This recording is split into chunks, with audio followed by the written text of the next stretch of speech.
Hey guys, welcome to my YouTube channel, and this is my first video of this channel. So please do support me. So మీరు support చేస్తే నేను ఫర్దర్గా ఇంకా మంచి మంచి videos మీకోసం నేను తీసుకొస్తాను. సో లేట్ చేయకుండా ఈరోజు టాపిక్ ఏంటంటే అసలు కోడింగ్ అనేది ఎలా నేర్చుకోవాలి, అసలు కోడింగ్ ఎలా స్టార్ట్ చేయాలి, ఎక్కడి నుంచి నేర్చుకోవాలి, బేసిక్ ఏంటి అని చెప్పేసి చాలామంది డౌట్ ఉంటుంది. ముఖ్యంగా బీటెక్ ఫస్ట్ ఇయర్ స్టూడెంట్స్కి ఎక్కువ డౌట్ ఉంటుంది అనమాట. ఓకేనా? సో ఈ వీడియోతో నేను మీకు ఒక క్లారిటీ ఇస్తాను. సో లేట్ చేయకుండా let's get started. Okay, so as you see in the contents, first we'll discuss introduction, and further we will discuss about the languages, about C, about C++, about Python and Java. Okay, so let's see the introduction. So introduction, first step ఏంటంటే ఇంట్రడక్షన్లో నువ్వు ఒక for example నువ్వు full stock web developer అవ్వాలనుకుంటున్నావు. ఓకేనా? First దాన్ని ఆ పాత్ని select చేసుకో. Web develop అవ్వాలనుకుంటున్నావు, select చేసుకున్నావు దానికి ఒక పాత్ క్రియేట్ చేసుకో. Path means creating road map. ఓకేనా? ఒక రోడ్ మ్యాప్ నువ్వు తయారు చేసుకో, నీ గోల్ నువ్వు రీచ్ అవ్వడానికి. నెక్స్ట్ ఇది స్టెప్ టూ స్టార్ట్. నువ్వు సెలెక్ట్ చేసుకున్నావు, నువ్వు స్టార్ట్ చేయి. ఇంకా ఒక్కొక్క స్టెప్ నువ్వు నేర్చుకుంటే స్టార్ట్ చేయి. ఓకేనా? అలా స్టార్ట్ చేస్తే నువ్వు బేసిక్ నుంచి నువ్వు నేర్చుకోగలవు. ఓకేనా? స్టార్ట్ చేయకుండా పాత రోడ్ మ్యాప్ క్రియేట్ చేసుకోను, క్రియేట్ చేసి పెట్టుకుంటే ఏంటి ఉపయోగం? స్టార్ట్ చేయలేదు కదా. స్టార్ట్ చేస్తే నీ గోల్ నువ్వు రీచ్ అవుతావు. ఒక్కొక్క స్టెప్ నువ్వు స్టార్ట్ చేయి, తర్వాత వాటిని కంప్లీట్గా నేర్చుకో. ప్రతి ఒక్క టాపిక్, ప్రతి ఒక్క కాన్సెప్ట్ నువ్వు డెప్త్గా నేర్చుకోవాల్సిందే.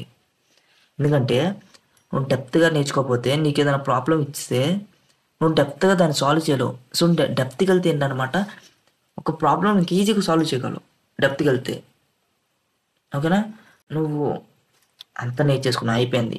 ప్రాక్టీస్ లేకపోతే ఎలా అంటే నువ్వు నేర్చుకుని ఇక్కడ వదిలేసినట్లు ఉండేది. ప్రాక్టీస్ ఉంటే నీకు అదొక హ్యాబిటల్ అయిపోద్ది అనమాట. So that you can enjoy your work. నీకు ప్రాక్టీస్ ఉందనుకో, ప్రాక్టీస్ అలవాటు అయిపోద్ది నీకు ఆ వర్క్. సో ప్రాక్టీస్ చేయండి. ప్రతి ఒక్క టాపిక్, ప్రతి ఒక్క కాన్సెప్ట్ నువ్వు ప్రాక్టీస్ చేస్తే నీకు వస్తుంది. సో ఈజీగా వస్తుంది. ఓకేనా?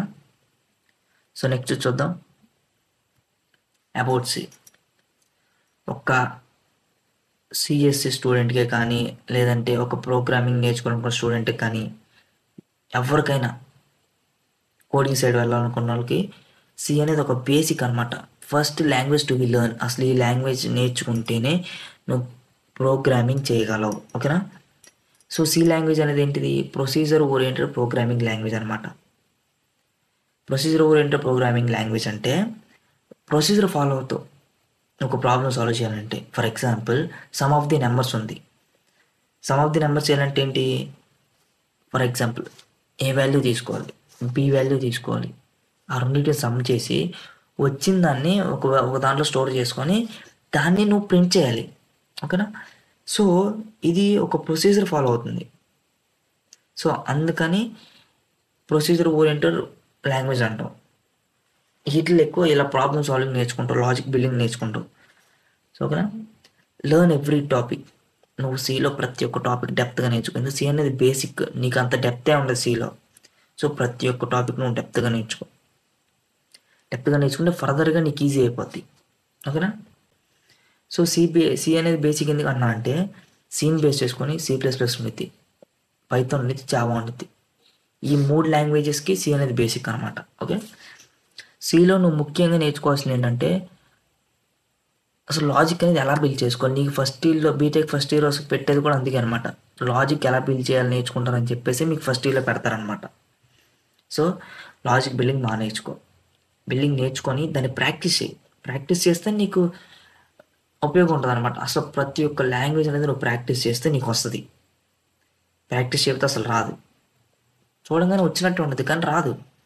ఓకేనా? Practice. Next one about C++. C++ అనేది బేసిక్ ఆఫ్ పైథాన్, జావా. ఓకేనా? నువ్వు C++ వచ్చే టాపిక్స్ అన్నీ కొన్ని ఉంటాయి. నాట్ ద ఊప్స్ కాన్సెప్ట్స్ అనేది నీకు ఫర్దర్గా యాడ్ అయినాయి అనమాట. సో సిలో ఉన్నాయి, నీకు C++ ఉంటాయి, పైథాన్ ఉంటాయి, జావాలో ఉంటాయి. కాకపోతే నువ్వు వెళ్ళే కొద్దిగా నీకు కొన్ని యాడ్ అవుతాయి అంతే. ఫర్ ఎగ్జాంపుల్ సిలో డేటా టైప్స్ ఉంటాయి అనమాట, అవి కూడా ఇందులో ఉంటాయి. కండిషనల్ స్టేట్మెంట్స్ సిలో ఉంటాయి, అవి కూడా ఇందులో ఉంటాయి. పైథాన్ ఉంటాయి, జావాలో ఉంటాయి. సో వీటికి ఇంకా అడ్వాన్స్డ్ యాడ్ అవుతాయి, అంతేగాని అవి కాకుండా నీకు కొత్త ఎవరు. ఓకేనా. సో C++ అనేది ఆబ్జెక్ట్ ఓరియంటెడ్ ప్రోగ్రామింగ్ లాంగ్వేజ్ అనమాట. ఆబ్జెక్ట్ ఓరియంటెడ్ ప్రోగ్రామింగ్ లాంగ్వేజ్ అంటే రియల్ వరల్డ్ ఎంటిటీస్ మీద చేస్తాం మన ప్రాబ్లమ్స్. ఓకేనా. సో నువ్వు ఇందులో వచ్చే కాన్సెప్ట్స్ నువ్వు ఆల్రెడీ సిలో నేర్చేసుకుంటావు. నీకు స్పెషల్గా యాడ్ అయ్యేది ఏంటంటే ఊబ్స్ కాన్సెప్ట్స్ అనమాట. ఆబ్జెక్ట్ ఓరియంటెడ్ కాన్సెప్ట్స్ అనేది నీకు ఫర్దర్ కొన్ని యాడ్ అవుతాయి అనమాట. అవి ఏంటంటే objects, classes, abstraction, data hiding, encapsulation, polymorphism. ఈ 6 కాన్సెప్ట్స్ నీకు ఫర్దర్గా యాడ్ అవుతాయి. ఓకేనా. అవి నువ్వు నేర్చుకుంటే C++లో నీకు పైథాన్, జావా ఇంక ఈజీ అయిపోతుంది అనమాట. So you can easily catch the topic, ఈజీగా అర్థం చేసుకోగలవు. ఓకేనా. సో అందుకని అవి నేర్చుకో, అవి చాలా ఇంపార్టెంట్.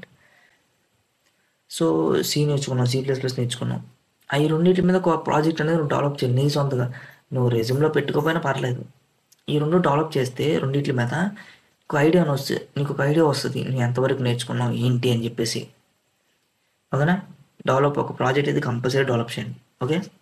సో నెక్స్ట్ చూద్దాం అబౌట్ పైథాన్ అది చాలా ఈజీగా ఉంటుంది అనమాట, నువ్వు చదువుకోవడానికి కానీ, అర్థం చేసుకోవడానికి కానీ, రాయటానికి కానీ. So more over one point I have to mention you that C++ దీనికి లైన్స్ ఆఫ్ కోడ్ ఎక్కువ ఉంటుంది అనమాట. ఓకేనా. కానీ పైథాన్కి అలా ఉండదు. జావా కూడా లైన్స్ ఆఫ్ కోడ్ ఎక్కువ ఉంటుంది, సో పైథాన్ ఉండదు.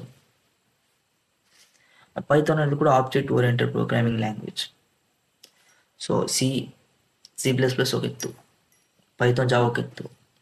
ఇవి ఏంటంటే C++ ఓల్డ్ వర్షన్ అనమాట. Python, Java present trend. Python అనేది ఈజీగా ఉంటుంది నేర్చుకోవడానికి. ఓకేనా. పైథాన్ చాలా ఫ్లెక్సిబుల్. జావాకి వెళ్ళని డెప్త్ కూడా పైథాన్లోకి వెళ్ళిద్ది అనమాట. ఎలా అంటే జావా ఏఎస్లో వాడం, ఆర్టిఫిషియల్ ఇంటెలిజెన్స్లో జావా తక్కువ. పైథాన్ చాలా చాలా బాగా దానికి ఉపయోగపడుద్ది, మెషిన్ లెర్నింగ్ కూడా. ఓకేనా. ఫర్ ఎగ్జాంపుల్ AML స్టూడెంట్స్ కానీ, CSM స్టూడెంట్స్ కానీ, సో వీళ్ళు పైథాన్ నేర్చుకోవడానికి చాలా best. My suggestion is that. Okay. So practice చేయి, practice is more important. And next one about Java. Compared to Python, Java అనేది చాలా సెక్యూర్ లాంగ్వేజ్ అనమాట, and powerful language.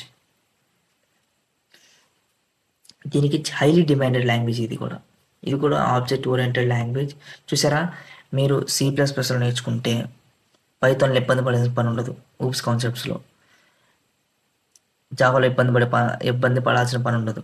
ఓకేనా. అదే నువ్వు నేర్చుకున్నా, C++ నేర్చుకున్నా, డైరెక్ట్ జావా, పైథాన్ నేర్చుకుంటే కొంచెం ఇబ్బంది పడతావు. ఓకేనా. అంతకుమించి ఇంకా ఏం ఉండదు. సో జావా అనేది చాలా ఎక్కువ అప్లికేషన్స్ ఉంటాయి జావాకి, చాలా చోట్ల వాడతాం మనం. ఓకే. సో జావాకి చాలా పెద్ద, జావా అనేది ఒక ఓషన్ లాంటిది. ఒక్కసారి దిగితే నువ్వు డెప్త్కి వెళ్ళాల్సిందే. ఓకేనా. డెప్త్కి వెళ్ళకపోతే నీకు సబ్జెక్ట్ రాదు. ఓకే. సో మరో ఒక పాయింట్ నేను మెన్షన్ చేయాలనుకుంటున్నాను. జావా స్క్రిప్ట్ జావా ఒకటి కాదు. ఓకేనా.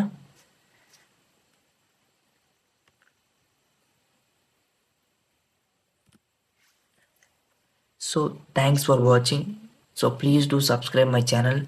మీకు మరిన్ని ఇంట్రెస్టింగ్ వీడియోస్ నేను మీకోసం షేర్ చేస్తాను. సో మీకు డౌట్ ఉన్నా కానీ వీడియోలో ప్లీజ్ డూ కమెంట్ మీ. నేను ప్రతి ఒక్క కమెంట్కి నేను రిప్లై ఇస్తాను. ఓకేనా. So please do like, share and subscribe. Thanks for watching.